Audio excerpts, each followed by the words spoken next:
मगर साहब, to carry this forward if I may, अगर बाइडन के साथ कंपेयर करें तो हमें ये देखने को मिला कि जितना प्रेशर गज़ा जंग शुरू करने का और फिर उसमें इसराइल की हिमायत करने का बाइडन को और उसकी हुकूमत को सहना पड़ा, वो चाहे मुसलमान कम्युनिटी हो या चाहे वो अमरीकी जनरली हो, बाइडन के लिए वो बहुत बड़ी डिफीट में टर्न हुआ, उनके वोट्स में सामने आया।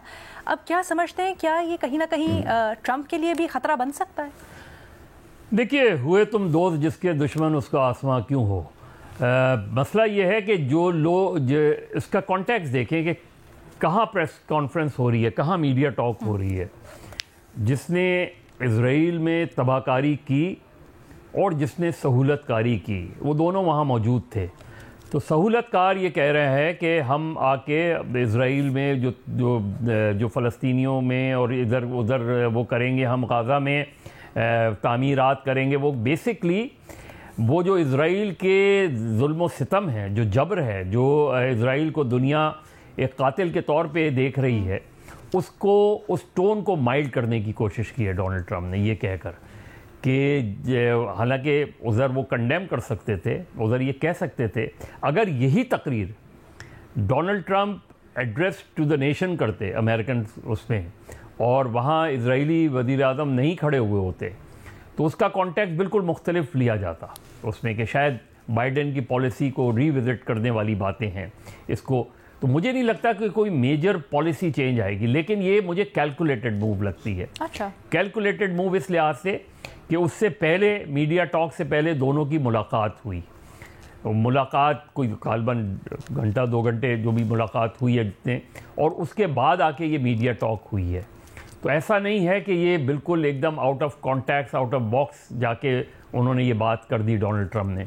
मेरा ख्याल है बहुत ही कैलकुलेटेड मूव था, और ये बताना था कि देखिए जी, जो तबाही हो गई, अब वहाँ हम तामीर नौ करेंगे। और जिस मुल्क का नाम लिया उन्होंने, उसका रोल भी बहुत मुतनाज़ा रहा है इस पूरे उसमें। अरब कंट्रीज़ का ओवरऑल रोल बड़ा मुतनाज़ा रहा है। ऐसे कैसे मुमकिन है कि वहाँ से वो सारे फ़लस्तीनियों से कहें कि आप वो जगह छोड़ दें वो, और फिर हम यहाँ तामीर नौ करेंगे। ये एक बहुत ही ख़तरनाक प्लान है, और ये ख़तरनाक प्लान जो है ये प्रो इज़राइली प्लान है। और इसमें ज़ाहिर है इसमें हमास टारगेट होगी, इसमें जो दूसरी ऑर्गेनाइजेशंस हैं पैलेस्टीनियंस की, वो टारगेट होंगी। इसमें हिज़्बुल्लाह और हमास के ऑलरेडी उन्होंने जो मेन लीडर्स हैं उनको टारगेट कर लिया है। तो मुझे इसमें कहीं मुस्बत पहलू नज़र नहीं आ रहा, मुझे इसमें एक बहुत ही ख़तरनाक पहलू नज़र आ रहा है कि इसको, और इम्प्लीमेंट होता है, इन्फोर्स होता है, वो अलग बात है। लेकिन अगर डोनाल्ड ट्रंप की जब से वो बरसर इक़्तिदार आए हैं, अगर आप देखें, कनाडा को वो अपना रियासत का हिस्सा बनाना चाहते हैं, मैक्सिको के हवाले से जो उनका मौक़िफ़ सामने आ रहा है, तो मेरा ख्याल है उनके एक्सपेंशनिज़म के, वैसे तो अमेरिकन रहा है इस तरह के, वो अज़ाइम नज़र आते हैं। और ज़ाहिर है इज़राइल अब तक जो इतने सालों में करता रहा है, उसमें अमेरिका की पूरी अशवात शामिल है, अमेरिका की पूरी सपोर्ट शामिल है।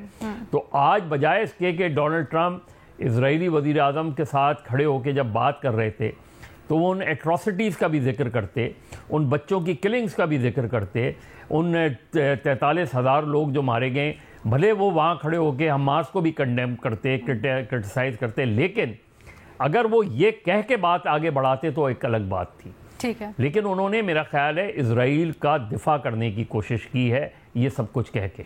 ठीक है। अच्छा महमल, आपकी बात उस तक अधूरी रह गई थी, कुछ कनेक्टिविटी इश्यूज़ की वजह से, आप वो भी पूरी कर ले। बल्कि आप जो पॉइंट उठा रही थी, उसी के ऊपर एक काउंटर क्वेश्चन भी, अगर आप इसको एक्सप्लेन कर पाएँ।